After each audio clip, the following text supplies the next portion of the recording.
माननीय सभापति महोदय, आज हम सब लोग इस संसद में इस देश के 75 वर्ष लोकतंत्र के होने पर चर्चा करने के लिए एकत्र हैं। जब हम 75 वर्ष की इस यात्रा का सिंहावलोकन करते हैं तो स्वतंत्रता से लेकर आज तक के सभी बड़े निर्णय और बड़ी घटनाएं बरबस हमारी आंखों के सामने आ जाती हैं। यदि हम स्वतंत्रता से प्रारंभ करें तो मैं याद दिलाना चाहता हूं कि महर्षि अरविंद ने यह कहा था कि जो स्थान इस शरीर में आत्मा का है वो स्थान भारत का पूरे विश्व में है। अर्थात आज से 75 वर्ष पूर्व सिर्फ भारत स्वतंत्र नहीं हुआ था, पूरे विश्व की मानवता की सोई हुई आत्मा जीवंत हुई थी। और भारत की वह जीवंतता किस रूप में आती थी, यानी हम क्या थे? 2000 वर्ष से अधिक के आक्रमण, 800 वर्ष से अधिक की गुलामी, उसके बाद जब हमने स्वतंत्रता का सवेरा देखा तो हमें समझना चाहिए वो देश था कि श्री अरविंदो ने ऐसे ही नहीं कहा था। इसके लिए कहा गया है, गायन्ति देवाः किल गीत कानी धन्यास्तुते भारत भूमि भागा स्वर्गापवर्गास्पद भाग हेतो भवन्ति भूया पुरुषा सुरत्वात्। अर्थात वह भारत भूमि धन्य है, देवता जिसकी स्तुति में गीत गाते हैं, जो स्वर्ग के समस्त पदों पे रहने के बाद मनुष्य के रूप में जन्म लेने को यहां लालायित रहते हैं। तो आप समझिए, क्योंकि मोक्ष भूमि यही है और यहीं से मोक्ष मिलता था, तो उस देश के हम प्रतीक थे जिसने आजादी की वो पहली किरण देखी।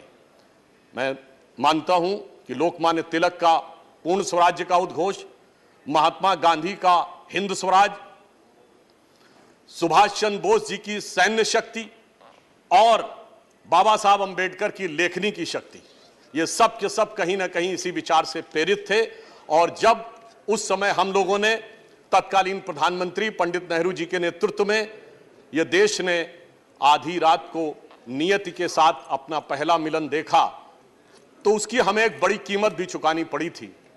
सेकेंड वर्ल्ड वॉर के बाद के दौर में दुनिया के कई देश तबाह भी हुए, डिवाइड भी हुए। कोरिया डिवाइड हुआ, जर्मनी डिवाइड हुआ, जापान तबाह हुआ था, इजराइल ने होलोकॉस्ट सह के एक नया अस्तित्व पाया था, चीन में बड़ा परिवर्तन आया था।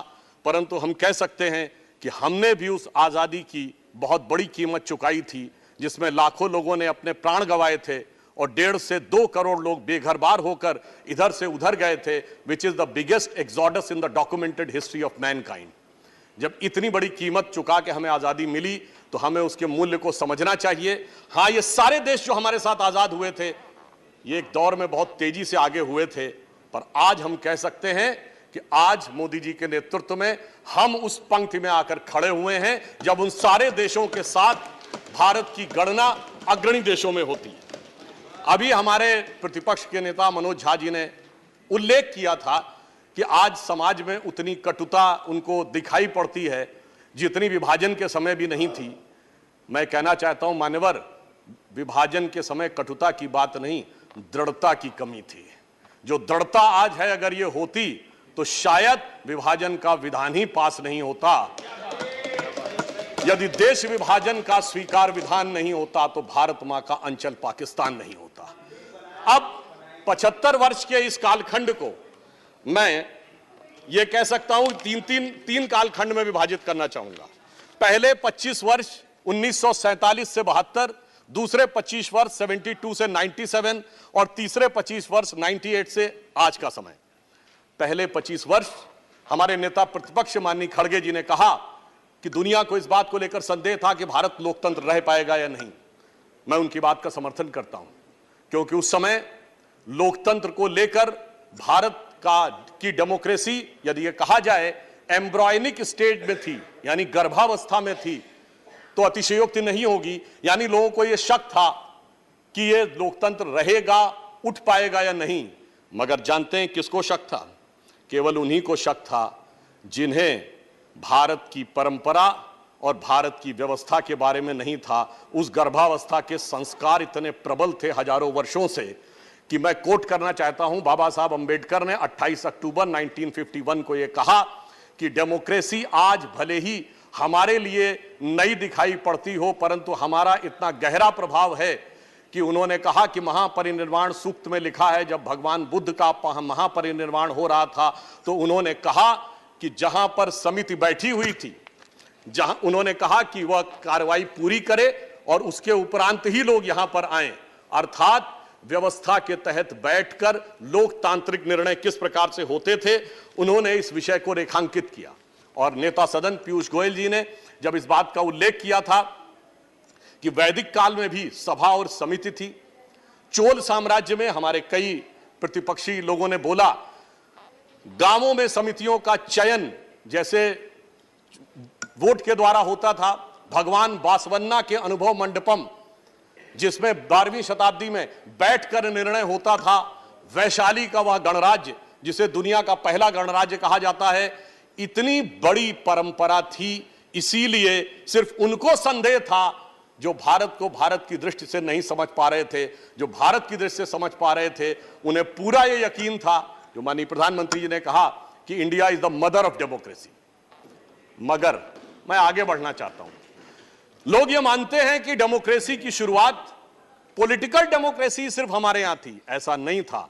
मैं उदाहरण देना चाहता हूं, दुनिया में जितनी भी सभ्यताएं और देश थी उनमें कहीं भी धार्मिक विषय पे, रिलीजियस विषय के ऊपर डेमोक्रेसी का कोई उल्लेख नहीं है, कोई डिस्कशन नहीं हो सकता। सिर्फ जो कहा गया उसे सुन लो, इसके अलावा कोई डिस्कशन का उल्लेख नहीं है। परंतु सिर्फ हमारे यहां था। वैदिक काल में शास्त्रार्थ होता था, एक ही धर्म ग्रंथ के एक हिस्से को लेकर एक द्वैत का मत है, एक अद्वैत का मत है, एक विशिष्टाद्वैत का मत है, और जो कहा गया कस्मै देवाय हविषा विधेयम, यानी प्रश्न और उसके बाद निर्णय।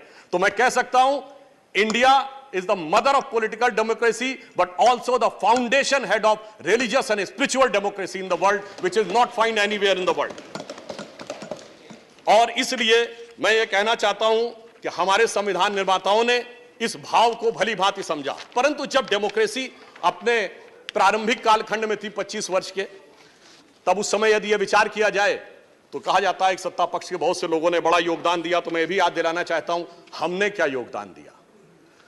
प्रतिपक्ष के रूप में जब देश के सामने चुनौती आई तो हमने कभी इस बात की चिंता नहीं की कि हम प्रतिपक्ष में हैं या हमारे साथ क्या हुआ है। 1962 की चाइना वॉर हुई तो भारतीय जनसंघ के रूप में तत्कालीन प्रधानमंत्री पंडित नेहरू जी का जो हमने सहयोग और समर्थन किया, और जनसंघ ही नहीं, राष्ट्रीय स्वयंसेवक संघ ने इतना सहयोग किया कि गांधी नेहरू जी ने पूरी पूरी प्रशंसा की और 26 जनवरी 1963 को गणतंत्र दिवस परेड में बुलाया। 1965 वॉर में लाल बहादुर शास्त्री जी का जिस प्रकार से सहयोग किया, यह पूरी तरीके से ऑन रिकॉर्ड है कि उन्होंने ऑल पार्टी मीटिंग में जनसंघ के अध्यक्ष नहीं, गुरुजी को भी बुलाया था।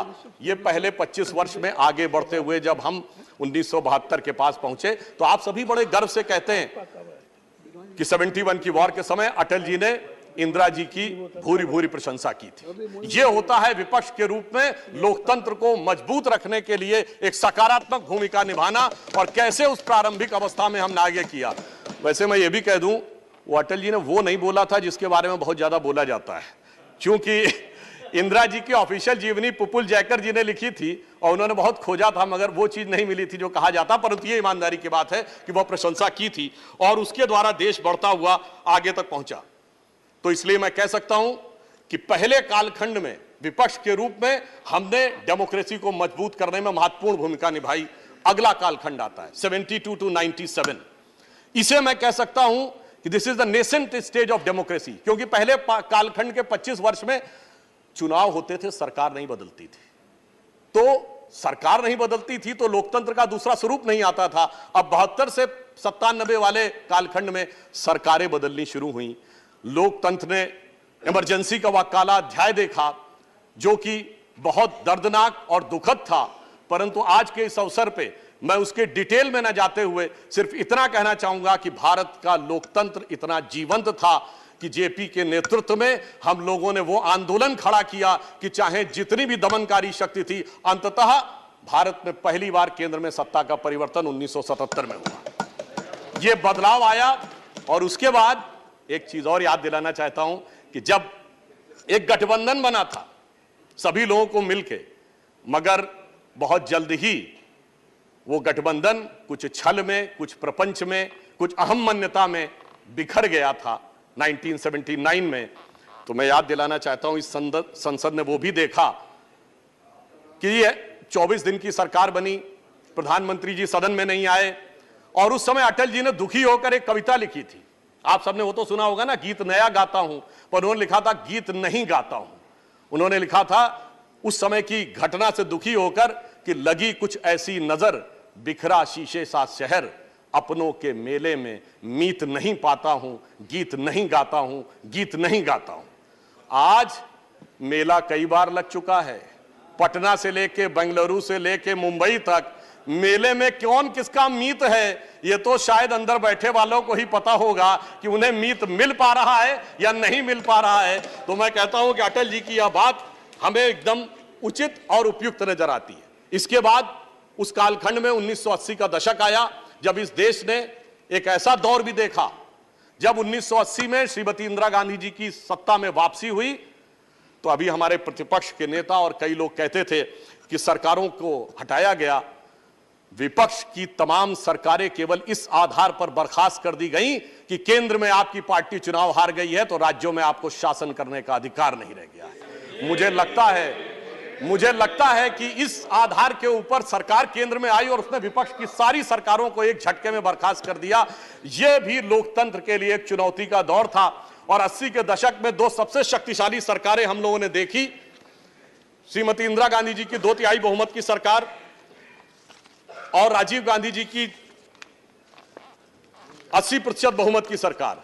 मगर इसी समय में देश ने बहुत बड़ी चुनौतियां, यह भी विडंबना थी कि सबसे शक्तिशाली बहुमत की सरकारों के दौर में आतंकवाद भी देश ने सबसे भयानक रूप में उठता हुआ देखा। फिर एक दौर आया जब 1980 के दशक का अंत हुआ और उस समय राष्ट्रवाद एक नए स्वरूप में उभरा, भारत के समाज में भी परिवर्तन आया, सामाजिक न्याय एक नए स्वरूप में उभरा, श्री राम जन्मभूमि का आंदोलन उभरा और इस देश की पॉलिटिक्स यूनिपोलर से बाइपोलर हुई। जब 1991 में हम लोग मुख्य विपक्षी दल बने 120 सीटों के साथ, और उसी समय अर्थव्यवस्था का भी पुराना ढांचा टूटा। जो नेहरूवियन मॉडल था वो उस समय doctor Manmohan Singh finance minister थे और श्री पीवी नरसिम्हा राव जी प्रधानमंत्री थे, उन्होंने उसको समाप्त किया। और मुझे याद है, मैं तो बहुत बच्चा था उस समय, स्टूडेंट था, उस खुली अर्थव्यवस्था में भाषण देते हुए सदन में अटल जी ने बड़े चुटीले अंदाज में एक बात कही थी। उन्होंने कहा था कि अर्थव्यवस्था के दरवाजे खोल दिए गए हैं, कह दिया गया अब खुली अर्थव्यवस्था आ गई है। मगर उन्होंने कहा सभापति महोदय, जितने दरवाजे आगे के खोले गए उतने पीछे के दरवाजे भी खोल दिए गए। और फिर उन्होंने कहा कुछ तो ऐसे भी हैं जो पीछे के दरवाजे ही नहीं, रोशनदान से भी अंदर आने के लिए दरवाजे खोल दिए गए हैं। इस प्रकार से उन्होंने उस खुली अर्थव्यवस्था का समर्थन और उसकी विद्रूपता के ऊपर एक अटैक भी करने का कार्य किया। और फिर इस देश ने एक वो दौर भी देखा जब 13 दिन की सरकार बनी और उस 13 दिन की सरकार ने इस संसद के इतिहास में मील का पत्थर स्थापित कर दिया। जब संसद की सीधी कार्रवाई का प्रसारण हमने उस 13 दिन की सरकार में प्रारंभ किया तो लोकतंत्र में पारदर्शिता और संसदीय कार्य की पारदर्शिता में मील का पत्थर हमने 1996 में 13 दिन की सरकार में स्थापित किया। फिर 97 में चूंकि अब हम उत्तरोत्तर शक्तिशाली होते जा रहे थे तो सब मिलकर हमारे खिलाफ एकजुट थे और इस संसद में वो दृश्य भी देखा कि सामान्यतः सरकार में एक दल होता है और बाकी सब दल विपक्ष में होते हैं। इस 50वें साल में हमने वो दृश्य देखा कि विपक्ष में एक दल था और बाकी सारे दल सरकार में थे, सरकार के साथ थे या सरकार के अंदर थे या सरकार के बाहर थे। जिसमें आप सबको वह ध्यान होगा जो प्रमोद महाजन जी ने बोला था कि वो विदेश में गए और उनका परिचय हुआ चाइना में कि साहब हम सबसे बड़े दल हैं और हम सरकार से बाहर है, विपक्षी दल हैं। फिर उन्होंने कांग्रेस के सदस्य का परिचय कराया, दूसरे सबसे बड़े दल हैं मगर ये सरकार में नहीं है, समर्थन कर रहे हैं। फिर तीसरे व्यक्ति का परिचय कराया और कहा कि साहब ये सरकार के साथ है मगर मंत्री नहीं है, सरकार में नहीं है। और फिर उन्होंने कहा कि रमाकांत कलब जी थे, उन्होंने कहा जी ये एकमात्र सांसद हैं अपने दल के और ये सरकार है। तो मेरे विचार से संसद का यह स्वरूप भी उस समय हमने देखा। वैसे इस अवसर के ऊपर मैं कोई चुभती बात नहीं करना चाहता, पर यह भी याद है कि 97 में गुजराल जी की सरकार किस मामले पे गई थी। जैन कमीशन की रिपोर्ट, स्वर्गीय राजीव गांधी जी की दुखद हत्या और उसको लेकर कुछ लोगों के, पार्टियों के नेताओं के साथ संबंध को लेकर यूनाइटेड फ्रंट की सरकार गिराई गई थी और कहा गया था कि यह सरकार नहीं चल सकती यदि डीएमके के साथ समर्थन वापस नहीं लेते। परंतु कोई बात नहीं, आज 25 साल के बाद राजीव गांधी जी के प्रति श्रद्धा का ज्वार गठबंधन के खुमार में कहीं दब गया है और इसलिए अब परिस्थिति भिन्न है। अब मैं आता हूं इस कालखंड पे, 1998 से 2023, ये तीसरा कालखंड जो हमारा हुआ, इसकी शुरुआत हुई पोखरण के विस्फोट के साथ। भारत की शक्ति का उदय हुआ और भारत में एक अंतर मैं और स्पष्ट कर दूं, 1974 में भी इंदिरा जी ने परमाणु विस्फोट किया था और 98 दोनों में फंडामेंटल डिफरेंस यह था कि 1974 में हमारे घोषणा करने से पहले सोवियत यूनियन और अमेरिका दोनों ने घोषित कर दिया था कि भारत ने टेस्ट किया है। परंतु जब हमने 98 में किया तो जब अटल जी ने कहा था प्रेस कॉन्फ्रेंस करके, तब तक अमेरिका को भी नहीं पता था कि परमाणु विस्फोट हो गया है। और दूसरा, 98 में हमने 5 एक्सप्लोजन किए थे जिसमें हाइड्रोजन बम से लेके सब किलो टन तक के थे और अंतर यह था कि 74 में हमने कहा था कि हमने शांतिपूर्ण पर्पस के लिए किया है, 98 में हमने कहा now we are the nuclear state और हमने अपने को न्यूक्लियर स्टेट डिक्लेयर किया था। फिर इसी सदन में एक और भी चीज हुई जो सभापति महोदय, कभी कभी क्या होता है, टेक्निकलिटी और मॉरलिटी के बीच की धारा बहुत छोटी होती है। अप्रैल 1999 में एक वोट से सरकार गिरी और वो एक वोट किसका था? उस समय श्री गिरधर गोमांग जो कि उड़ीसा के मुख्यमंत्री बन चुके थे, तो टेक्निकली तो वो संसद के में वोट कर सकते थे, पर मैंने कहा ना, टेक्निकलिटी और मॉरलिटी के बीच की जो धारा होती है वो बहुत हल्की होती है। खैर कोई बात नहीं, एक वोट से सरकार गिरी, परंतु उसके बाद पुनः हम लोग आए पुनः हम लोग सत्ता में आए और उसके बाद 2004 का दौर आया।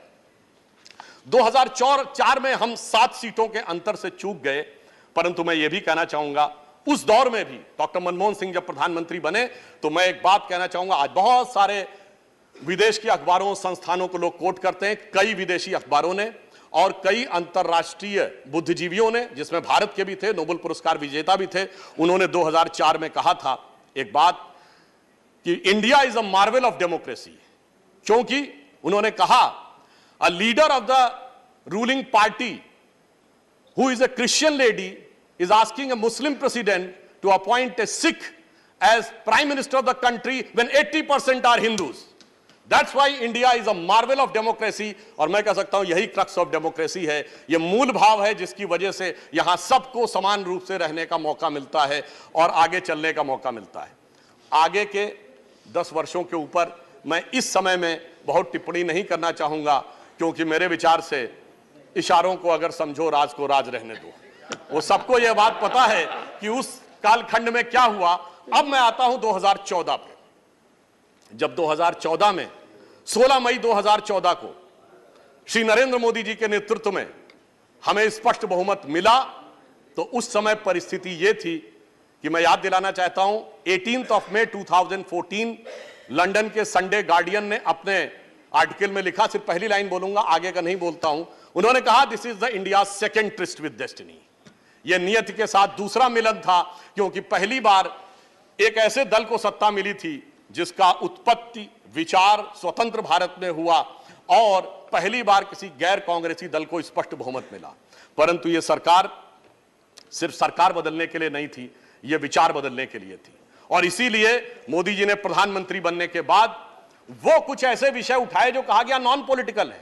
जैसे उन्होंने कहा स्वच्छ भारत अभियान, बेटी बचाओ बेटी पढ़ाओ का विषय कहा, परंतु ये विचार बदलने के लिए था। आज आप देखिए, हमारे आप में से किसी के भी हाथ में कोई पैकेट और रैपर होता, जैसे पहले कोई आसानी से लोग फेंक दिया करते थे, अब ऐसा नहीं होता। और अगर उन्होंने बेटी बचाओ बेटी पढ़ाओ कहा तो नवजात शिशुओं के लिंग अनुपात में भारी परिवर्तन दर्ज किया गया है और इस साल पहली बार ऐसा हुआ है नवजात शिशुओं में लड़कियों की संख्या अधिक आई है। यानी ये इतना बड़ा परिवर्तन आया। और अभी उदारता की बात कर रहे थे हमारे खड़गे जी, तो मैं याद दिलाना चाहता हूं कि इसी दरमियान स्टैंडिंग कमेटीज की जब बात होती है तो जो बिल आए हैं 2014 के बाद सरकार की तरफ से, तो उसमें 46 बिल्स आए हैं जिसमें 14 स्टैंडिंग कमेटी को और 23 सेलेक्ट कमेटीज को गए हैं, यानी 46 में 37, 80% बिल पार्लियामेंट्री कमेटीज को गए हैं। यह फैक्ट भी हमें ध्यान रखने की आवश्यकता है। और इसी के साथ मैं एक और बात भी कहना चाहता हूं, उन्होंने कहा था थोड़ा बड़ा हृदय होना चाहिए। तो याद करिए मोदी जी का पहला भाषण 2014 में, जब उन्होंने क्या कहा कि हम तो समाज के सबसे गरीब व्यक्ति की तरफ नजर रखते हैं, क्योंकि हम दीनदयाल जी के अंत्योदय से प्रेरित हैं। और आगे उन्होंने कहा महात्मा गांधी हो, लोहिया जी हो या दीनदयाल जी हो, सभी का विचार इसी भाव से प्रेरित था। हमने इसकी कोई चिंता नहीं की कि कौन हमारी पार्टी का है, कौन हमारी पार्टी का नहीं। और विशाल हृदय तो इतना दिखाया कि सरदार पटेल की दुनिया की सबसे विशाल मूर्ति बनाकर दिखाई। हमें इस बात से कोई प्रभाव नहीं पड़ता कि उनके कालखंड में भले ही आरएसएस पे बैन लगा हो, परंतु जिसने देश के लिए इतना ऊंचा काम किया उसका मुकाम भी उतना ऊंचा होना चाहिए। फिर मैं ये भी याद दिलाना चाहता हूं, मोदी जी के ही कालखंड में सिर्फ इतना ही नहीं हुआ, हमने श्री अटल बिहारी वाजपेयी जी को भारत रत्न नहीं दिया, प्रणब मुखर्जी जी को भी भारत रत्न दिया। हमने तरुण गोगोई जी को भी पद्म भूषण दिया, एससी जमीर जी को भी पद्म भूषण दिया। मुझे लगता है शायद इससे ज्यादा उदारता, बगैर इस बात की चिंता किए हुए कि कौन हमारी पार्टी का है, कौन हमारी पार्टी का नहीं है, भारत के इतिहास में यह देखने को नहीं मिलता है जो उदाहरण उन्होंने दिया। हां, यह जरूर कह सकते हैं कि बहुत से ऐसे लोग, उनको इसमें भी उदारता न नजर आई हो, जो बाबा साहब का बहुत उल्लेख करते हैं। और बाबा साहब को भारत रत्न देने में इतना लंबा समय लग गया था, उनके कालखंड में नहीं मिला था। हमारी जब सरकार आई तो अटल जी की सरकार के समय में, जहां उन्होंने अंतिम सांस ली थी, उस अलीपुर रोड बंगले को सरकार ने लेकर उसको स्मारक बनाया। मोदी जी ने मुंबई में और लंदन तक जाके जिस मकान में डॉक्टर बाबा साहब अंबेडकर रहे थे, भारत सरकार ने उसको लेकर उसे स्मारक बनाने का काम किया और 26 नवंबर को संविधान दिवस के रूप में उसको स्थापित किया। तो यह दर्शाता है कि हमने सभी के प्रति, जिसने इस देश के लिए जो योगदान दिया, उन सब के प्रति हमने ईमानदारी से और पूरी दृढ़ता के साथ इन 75 वर्षों में यह करने का प्रयास किया है। और एक और बड़ा परिवर्तन आया। देखिए, जब इस देश के प्रथम प्रधानमंत्री पंडित जवाहरलाल नेहरू जी बने, परंतु वो ईश्वर की कृपा से एक समृद्ध परिवार से आते थे। उनके बचपन से उनके मुंह में सोने का चम्मच था। और आज 75 वर्ष के बाद एक ऐसा प्रधानमंत्री है जिसने बचपन प्लेटफॉर्म पे दौड़ते हुए चम्मच और चाय के गिलास को लेकर दौड़ते हुए गुजारा है। तो मैं ये कह सकता हूं कि अंतर ये आया है कि ये लोकतंत्र की परिपक्वता है।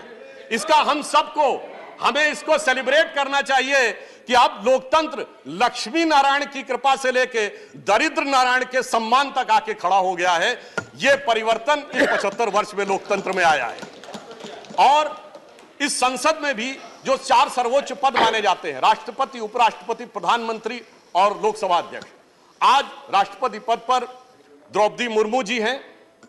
आज हम कह सकते हैं कि जनरल क्लास हो, शेड्यूल कास्ट हो, ओबीसी क्लास हो, शेड्यूल ट्राइब्स हो या माइनॉरिटीज हो, आज अब कोई भी वर्ग ऐसा नहीं कह सकता कि मुझे संसद के 4 सर्वोच्च पदों में से किसी एक पर कभी प्रतिनिधित्व करने का मौका नहीं मिला। ये लोकतंत्र में को हमने उस मुकाम तक पहुंचाया है इस अमृत काल में। मेरे विचार से इसके लिए भी मोदी सरकार का अभिनंदन किया जाना चाहिए।